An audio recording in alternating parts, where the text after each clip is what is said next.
In nearly every city, you can find two people earning far more than they did a few years ago. Yet their financial lives move in opposite directions. One has doubled their income and somehow feels more constrained than before. The other earns less on paper, but has quietly built stability, savings, and options. The difference is not simply discipline, intelligence, or luck. It is a mindset that survives income growth and quietly consumes it. This is one of the most misunderstood realities in personal finance. Making more money does not automatically make you wealthier. In fact, for many people, higher income only gives their old mindset a larger budget.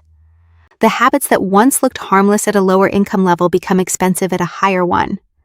The spending feels more justified, the lifestyle feels more earned, and the financial pressure often becomes harder to detect because it is wrapped in the language of success.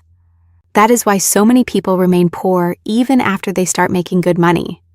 Not because they are failing to earn, but because they are still thinking like someone who is financially fragile, reactive, and status conscious. And once that mindset gets attached to a larger paycheck, it can do much more damage than it ever could at a smaller one. The core misconception is simple. People assume poverty is mainly a problem of low income. But in practice, poverty is also a way of making decisions under scarcity, uncertainty, and comparison. Those habits do not vanish when income rises. In many cases, they become more sophisticated. You see this in a phenomenon economists and researchers have studied for decades.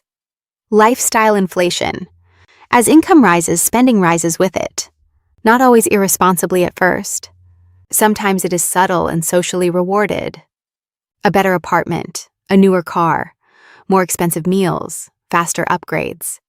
The problem is not any one purchase. The problem is that the new income never fully becomes surplus because every increase is immediately assigned to a new standard of living. And there is a reason people do this.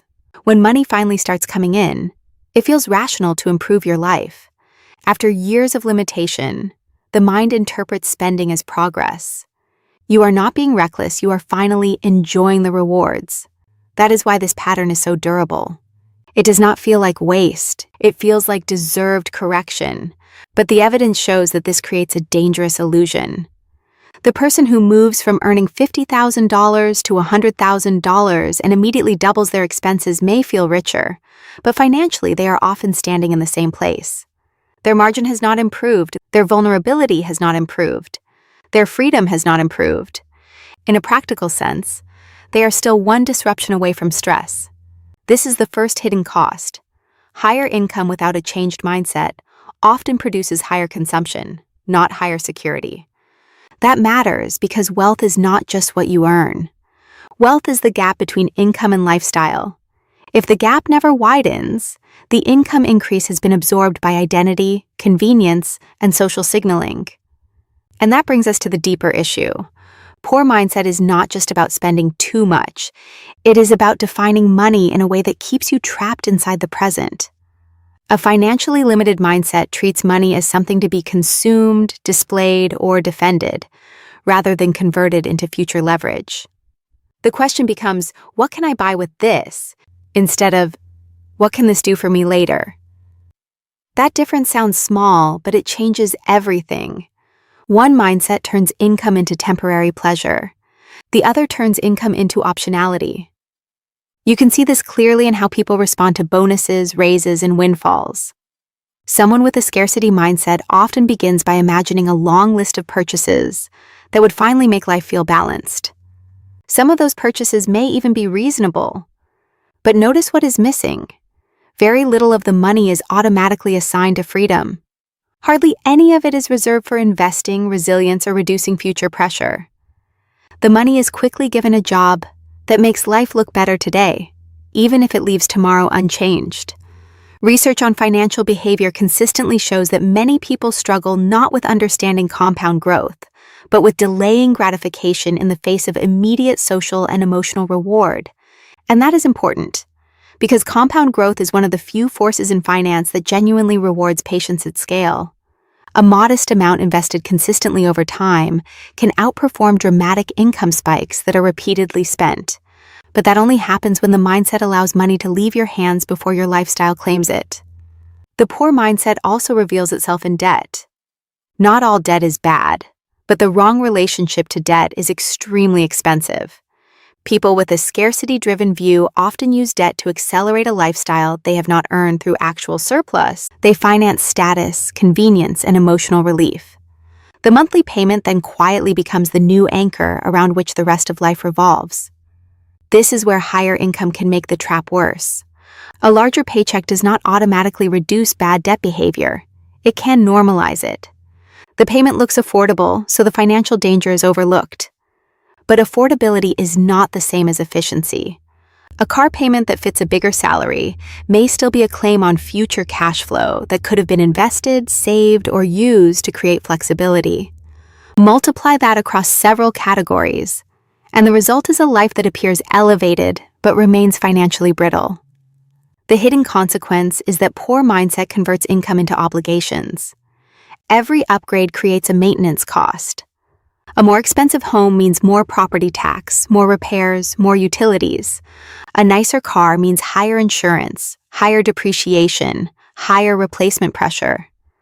A more elite social circle can mean a more expensive baseline for restaurants, vacations, and gifts. This is how people become trapped by a life they technically can afford. They confuse access with freedom. There is another layer here that is often missed. Poverty mindset is not just about financial choices. It is also about identity. Many people unconsciously use spending to prove that they have made it. The message to themselves and others is, I am no longer the person who had to count every dollar. That psychological shift is understandable. But when money becomes a tool for identity repair, it loses its power as a tool for compounding. This is why some people remain financially unstable long after their income rises. They are not budgeting around economics, they are budgeting around emotion. Every purchase becomes a statement. Every upgrade becomes evidence. Every expense is justified by the story it tells. And once money is tied to self-worth, financial discipline feels less like strategy and more like deprivation. That is the real trap. A poor mindset sees restraint as loss. A wealth-building mindset sees restraint as pricing. One asks, what am I giving up? The other asks, what future am I buying?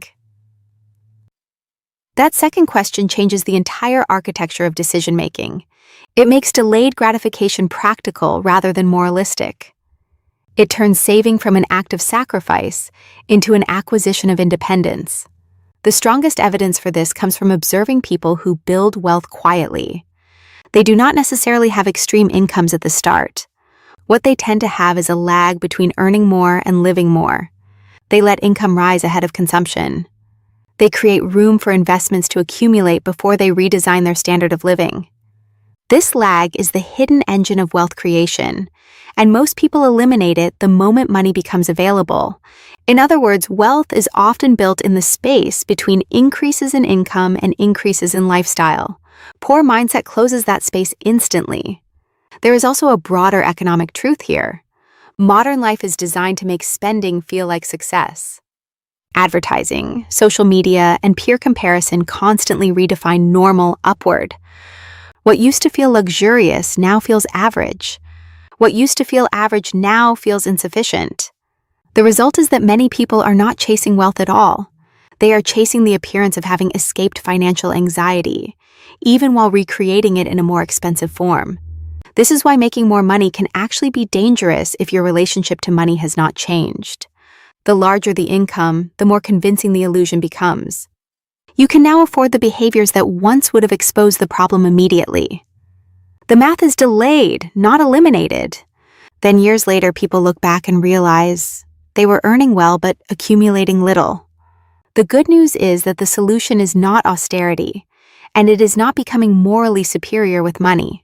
It is understanding that financial behavior is partly a system, not just a choice. The essential shift is from consumption-first thinking to margin-first thinking. Margin is what protects you from shocks, gives you negotiating power, and allows money to become a tool rather than a treadmill. That means the real question is not whether you can afford something today. The real question is whether your current financial habits are building a life that becomes easier over time or more expensive over time. Many people focus on income because it is visible and socially legible, But the quality of a financial life is determined more by retained cash flow, asset accumulation, and flexibility than by headline earnings. So when people say, "I make more money now, but I still feel broke," that is often not a mystery. It is a signal. It means their income rose faster than their mindset changed. And if the old mindset stays in control, every raise becomes temporary relief rather than permanent progress. The poor mindset that keeps people poor is not a lack of ambition. It is the habit of treating money as proof of progress instead of a tool for creating distance from financial fragility. That distinction explains why some people cross income thresholds and stay stressed, while others quietly become more secure without looking dramatically different on the outside. In the end, money does not just reveal what people can earn, it reveals what they believe money is for. If money is for display, it disappears. If money is for comfort, it gets spent. If money is for freedom, it can grow. And that may be the most important financial divide of all. Not how much someone makes, but whether increased income expands their life or merely funds a more expensive version of the same limitations.